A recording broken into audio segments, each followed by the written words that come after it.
Shifting our focus to the Russia-Ukraine war now, Ukraine's capital Kyiv, it came under a fresh Russian missile attack early this morning, just hours after President Volodymyr Zelensky warned that Moscow was likely to launch another large-scale overnight strike.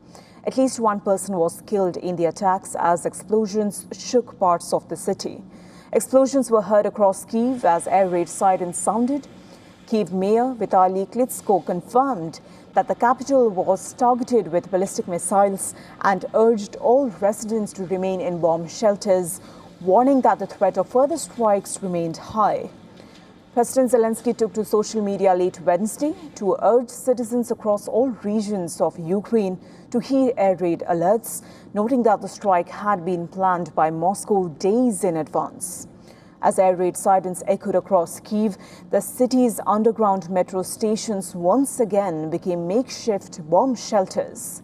Families, children and elderly residents, they gathered underground as air raid alerts sounded across the capital, reflecting the daily reality for millions of Ukrainians living under the constant threat of Russian missile attacks. I come here every day when they report that there's going to be a heavy bombing, because Russia is a terrorist state, and it fires on us every day. We usually head to the underground parking garage near our building, but our anxiety is so overwhelming today that we've decided to go a level lower. Missiles have struck underground parking structures before. We take shelter there nearly every night out of fear of the airstrikes.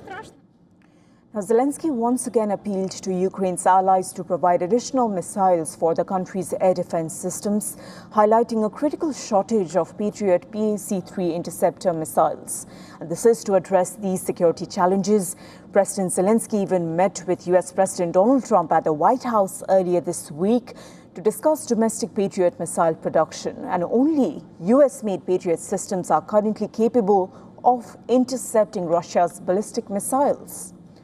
But remember, Ukraine says its stockpile of interceptor missiles remain critically low. Meanwhile, Zelensky met Polish Prime Minister Donald Tusk in Lublin, where the two leaders discussed defense cooperation and bilateral ties. Following the meeting, Zelensky emphasized that the security and protection of Ukraine remained inextricably linked to the security and protection of Poland.